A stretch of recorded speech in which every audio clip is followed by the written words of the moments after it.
All right, what's up, everybody? As I said in the last video, every Friday was ambitious.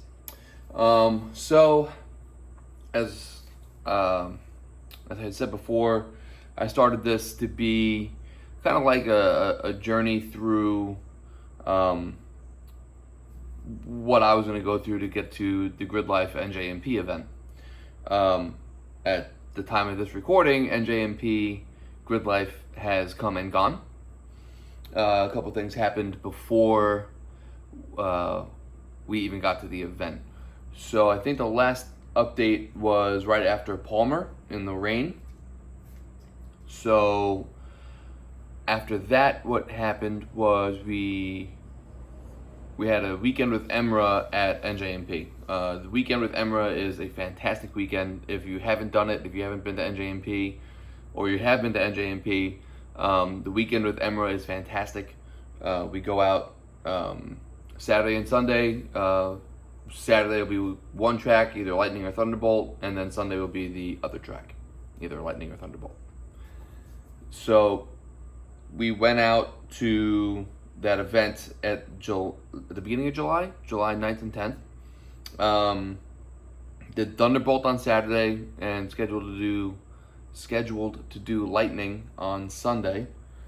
We got down there Friday. We did a track walk. I personally love track walks. They give you so much information about the racetrack and just little nuances you might not catch when you're driving around the track at speed.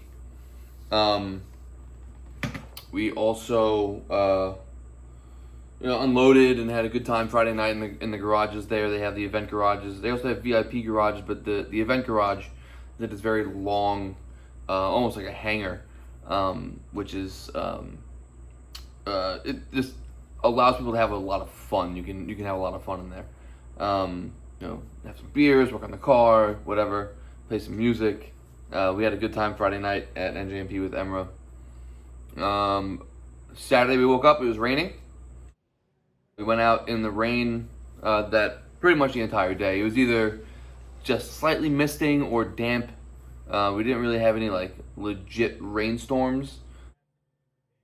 It was cool because I saw some video of the car finally in the wet and see a little bit of the aero working on the car. Still need to do some side skirts and a diffuser and stuff like that to get the aero working a little bit more proper, but still pretty cool to see. Did really well in the rain. I guess whatever small bits of information I learned at Palmer in the damp conditions really helped out. It helped to not have tires that rub on every aspect of the chassis. We went to the Nankang CRS 265 35 18. But learned a lot about the car. I was pushing pretty hard in the wet there, chasing a couple people down the vets. So that was a lot of fun. I learned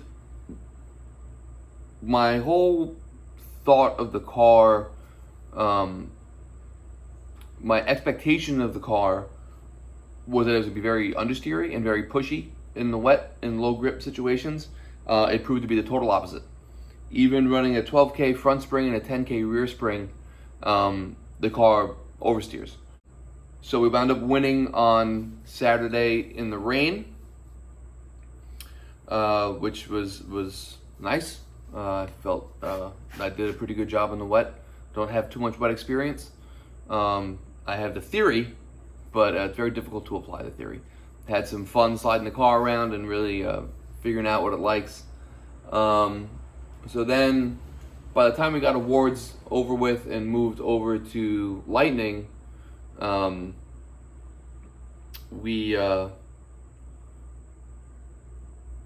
rain had pretty much stopped. It was still kind of drizzly, but we had an amazing sunset that night as we did the track walk there. Again, track walks are essential. As far as I'm concerned, they are essential to really learning what you can expect at the racetrack. So hung out. It was hot and humid Not really great weather, but whatever. Just gotta deal with it. So then Sunday we went out. I actually missed the first session because I wanted to redo the splitter rods over here. Before they had been like over here on a little bracket, and they kind of just went to the inside of the splitter, but the ends of the splitter were bowing down, and I was getting this flutter. So we moved the splitter rods to here and going all the way to the outside, through the bumper to the outside of the splitter, and that cured the flutter that I was getting. So that was really good. We went out in the second session. Car was running out of fuel almost instantly going out as soon as we started pushing a little bit, even through turn 6, which is a pretty flat corner. We started losing fuel pretty much second lap. But that didn't matter because coming out of the bowl onto the front straight, shifting from 4th to 5th, lost the transmission.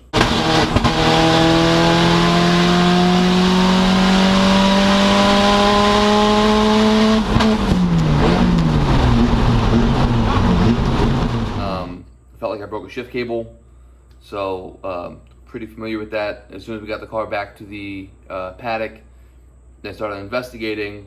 I had a buddy move the shifter around, and the cables were operating. Everything at the transmission from the cable side was operating as it should. So I pretty much was able to diagnose it as a shifter gate inside the transmission. You have a selector rod, and you have your 3 shift rods, and they each have a little gate on it. And I pretty much figured one of the gates is broken. I didn't think it was going to be a shift fork because that 3/4 shift fork is the Magnus billet one. That's not going to break. Especially, I don't make a whole lot of horsepower, and I'm not drag racing the car. So that ended the day pretty rapidly. Got the car home on Sunday evening.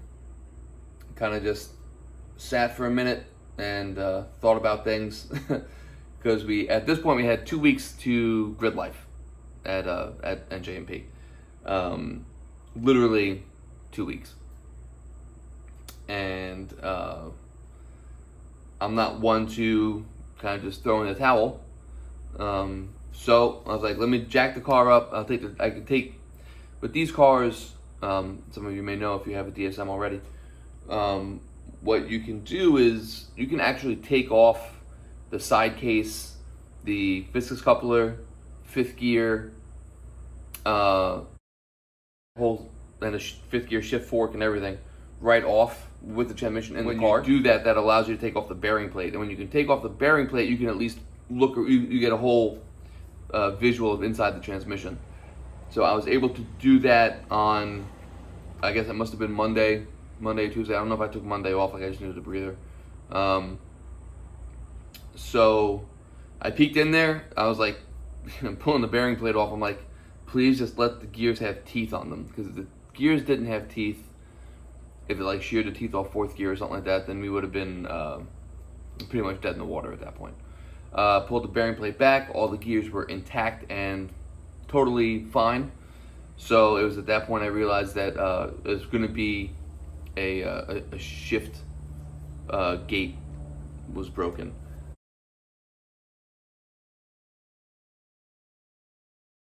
Point we I think I had the transmission out of the car by Tuesday or Wednesday. Had the transmission out of the car by Tuesday, Wednesday, apart by Friday, I think it was.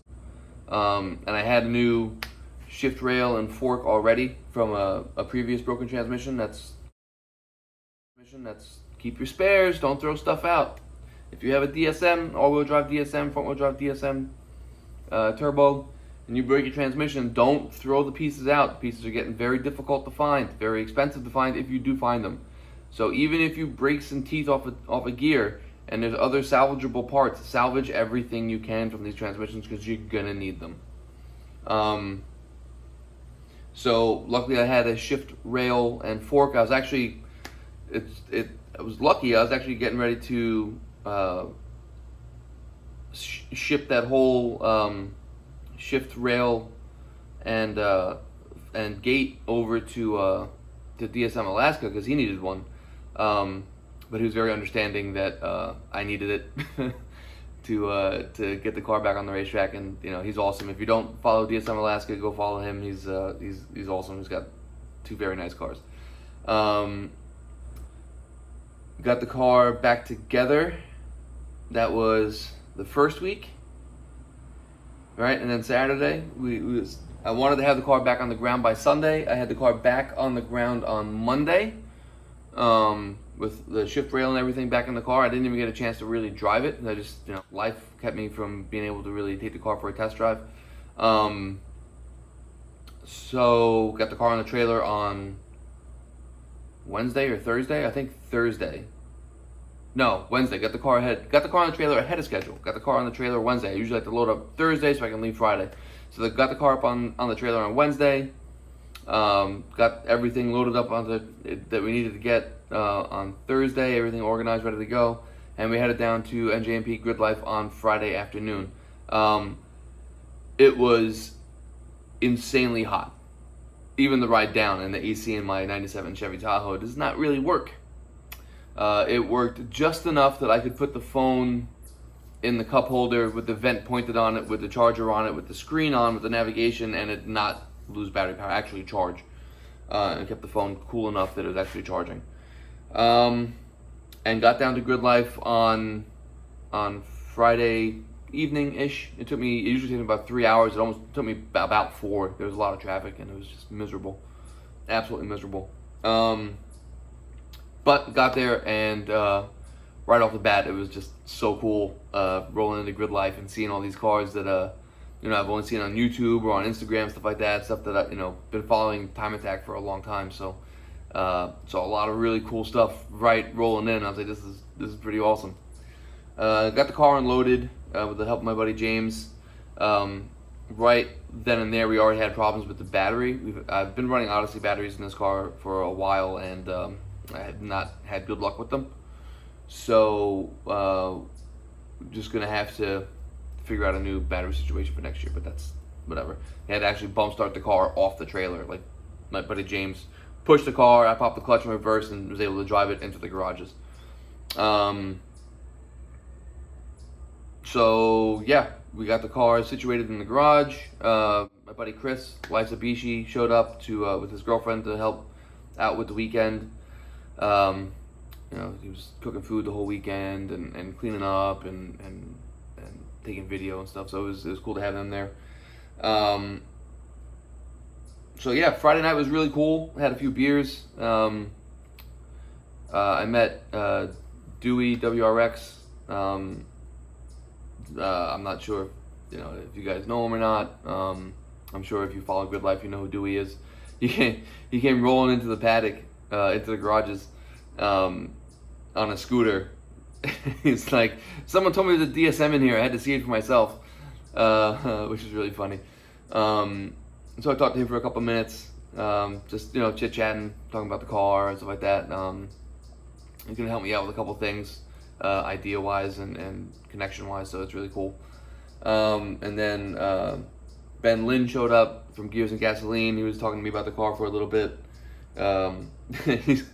He's walking away. I was like, "Oh, I'm Jesse," and he's like, "Yeah, I'm Ben." I was like, "Yeah, I know who you are." So that was really funny. From my point of view, it was funny. So then Saturday was ungodly hot. In my life, I've never experienced heat like that. We went out. How did it work? First session we went out. Popped the coupler right off the bat at the throttle body. When I had done the transmission, when I tightened up the clamp, it tightened up, but I was like, nah, it feels sketchy. And I was right. As soon as I laid in the boost on pit out, it was and that was it. Also lost the tune again. I saw the boost shoot up past 40 psi.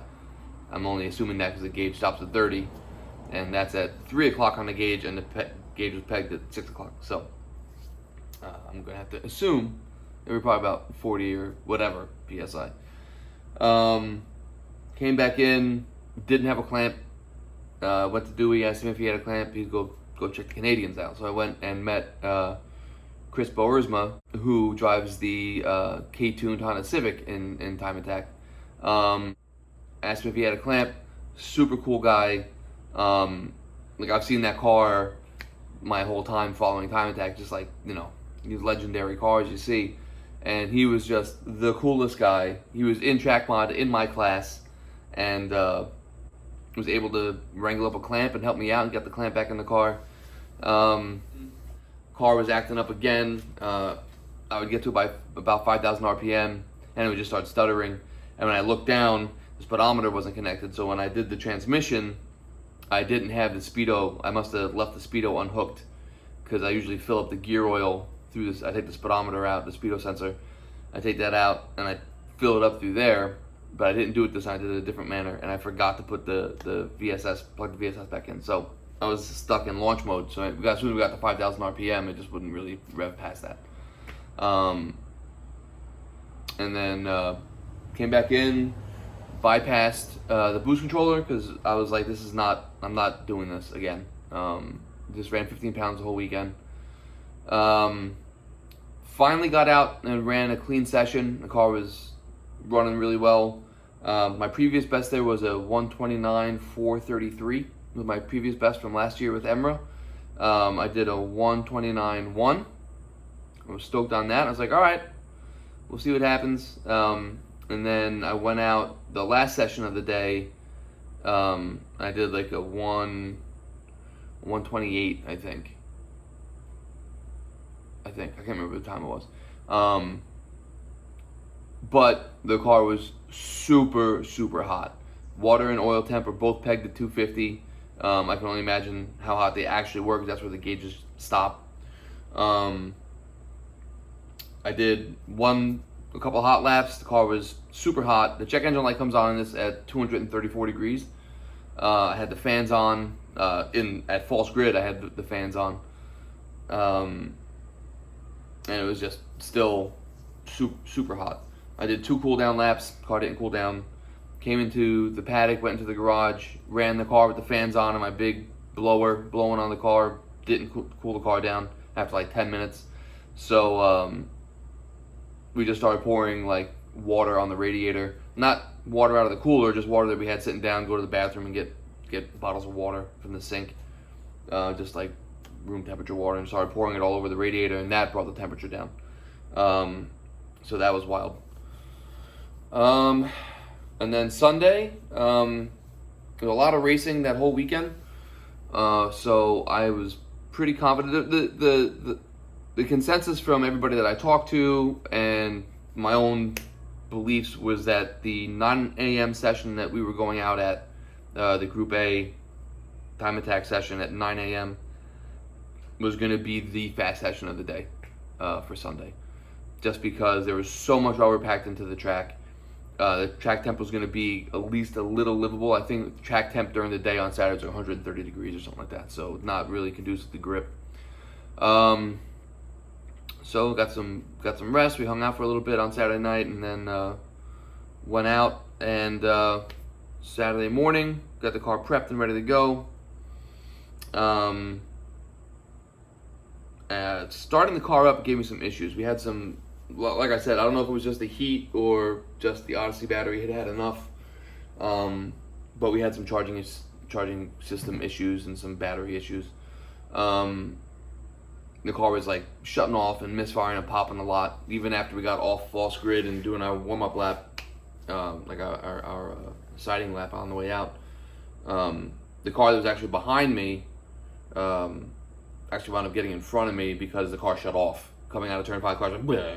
And I was like, okay. And then it wound up coming back on. It's like, all right, this is going to be an interesting, session. So we went out, turned the first lap, technically the second lap, but the first lap at speed. We went 127, 182, I think it was. And I was totally stoked on that. If you've seen the video, you can see how jazzed I was. I was so happy about how fast we went on that lap that I kind of didn't pay attention to like the first two corners. I'm going into turn 3. I look at the solo and it's trending like 0.2 faster, and I like totally screwed up turn 1 and turn 2 because I was too busy cheering like an idiot. So I dumped it down a gear and I'm like, all right, we're going. And because the third lap with these tires that whole weekend, the third lap was the fastest lap that I had gotten. The third lap was the fastest lap that I would go all weekend, and then it would kind of start tapering off mostly because the car was overheating, so I had to slow down and do some cool down laps. So I was like, all right, we're gonna go. It's this third lap, let's send it. And I was coming into turn 7, and the car shut off. Check engine light was on for heat. That shuts off. Tach shuts off. Car is just dead. I coasted off the track by turn 9 to a flag stand, and the car is not firing. I got nothing at all. So I get towed back to the paddock. Start kind of trying to go over what's going on. I try hooking up the DSM link. It's not connecting. I'm like, what is going on here? My little fuse box has LEDs on it to show you if the fuse is popped. So I turn the thing on and I see the fuse for the feed for the MFI relay was popped.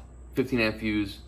So I don't know if it was just a combination of the heat and vibration that finally just sent this fuse to its grave. But that was it. We were not going to go any faster. I had a feeling that I got the sense from the car that the car said, we got the lap time we needed. I'm done. I'm going to break something. It's not going to be anything expensive. It's not going to be anything major.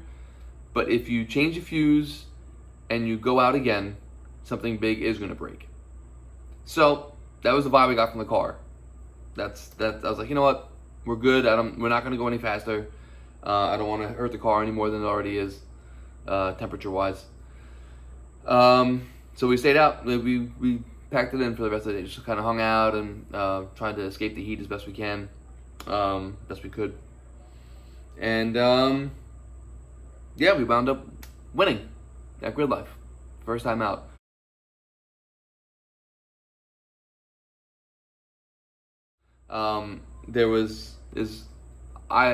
I've been saying there's been an asterisk about it, just because there were 4 cars in class.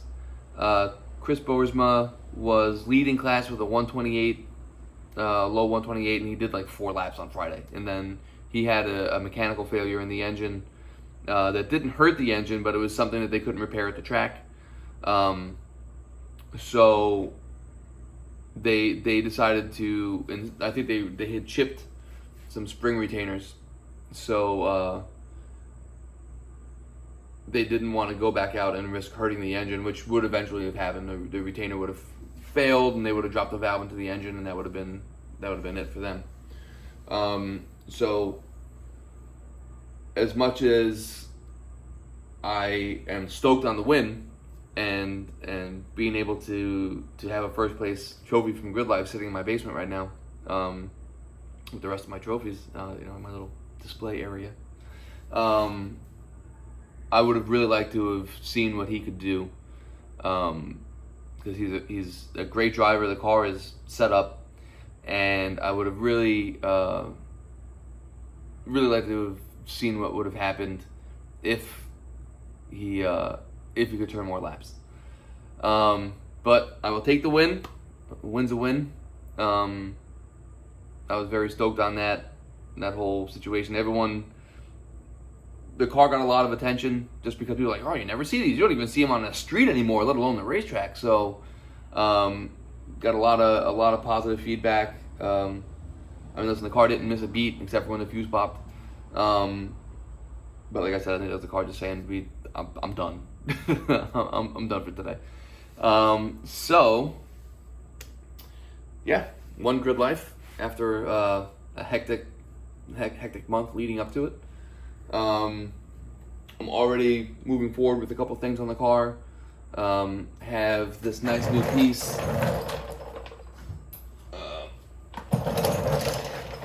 from Booston. This is the billet bearing plate they're going to put in the transmission. Hopefully that'll keep transmissions from just eating fourth gear whenever we go to Lime Rock.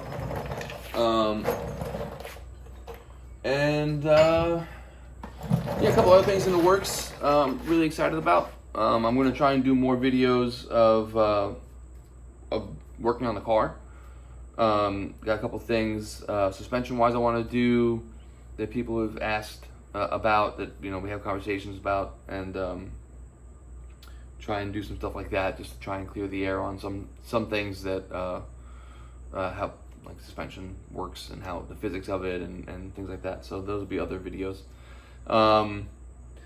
But yeah, great time at GridLife. I went up to the GridLife Legends event at Lime Rock, not with the car because Lime Rock breaks my transmission. I was simultaneously super jazzed to be there and super bummed to not be driving because it was a hell of an event. It was a wild, wild event. I brought Ethan up there. He didn't have a great time. He's got like sound sensitivity issues, and I didn't bring his earmuffs because he's been doing really well with the with sound lately and noise. But I guess it was just too much, and I messed that up. I should have brought his earmuffs, even as just a backup, just in case he did have issues, which he did. So that's my fault. I felt bad. Once I gave him, my phone for a little bit, and he was able to, watch some YouTube and stuff like that, and I could point them kind of away from the cars with the hood up on the stroller. He was all right. And then yeah, so now we got a couple things going on with the car. Obviously that transmission plate, we got to install that. Some suspension stuff that we're going to do over. Definitely need to work on cooling. The car needs to get cool. It's just way too hot, way too much. So yeah, that's what we're doing. See you later.